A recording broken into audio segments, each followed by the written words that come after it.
So most babies are going to drop their nap after 1 year of age. Most babies after 14 months, but my son is 13 months and is starting to drop his nap. So after 1 year. Some babies can do it a little bit earlier. On my Instagram, I do talk about signs and tips of when baby can start to drop the nap, but that is when you're going to start to see that. So anywhere between 1 year and 18 months, definitely by 2 years, they're going to drop to that one nap.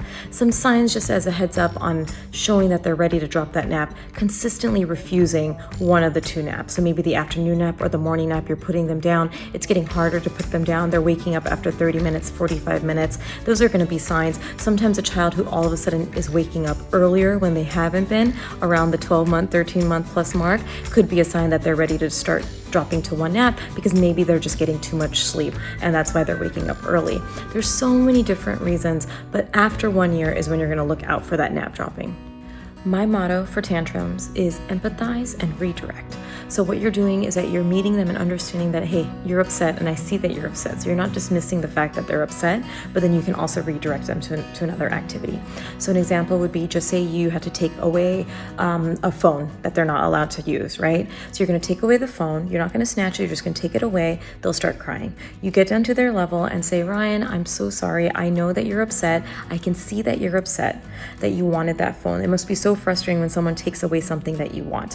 Why don't we go over here and play with your blocks? Why don't we go over here? Do you want to play with your blocks or do you want to play with your dolls? So you want to empathize and say that you understand that they're upset, but also redirect them to another activity, whether that's changing the scenery if they're younger, whether if they're older, it's giving them two choices of a new activity so that they can go on to something else. But don't dismiss their sadness. Understand that, hey, they're upset, and move on to something different.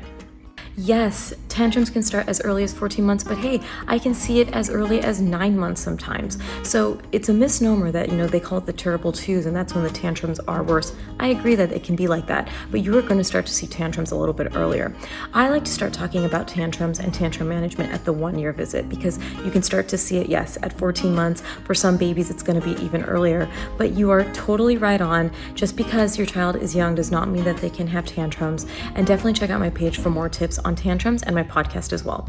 The most important tip is you should have a healthy relationship with technology. So if you're always on your phone or always using devices, your children are watching. So definitely set some boundaries and rules for you and your partner in front of your child. This is really important to me.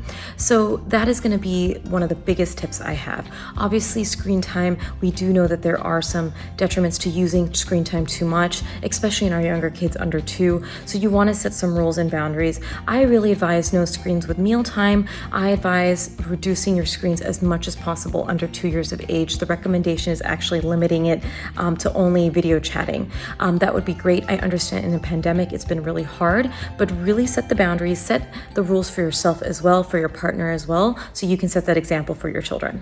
Exposure, repetition, and allowing them to play with their food.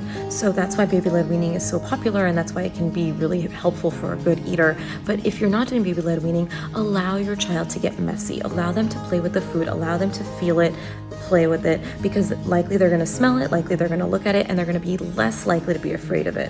Whenever you're introducing new foods, you can always introduce it with something that they're used to, something that they like. So it's considered a safe food, so that they're more likely to eat the food that is new.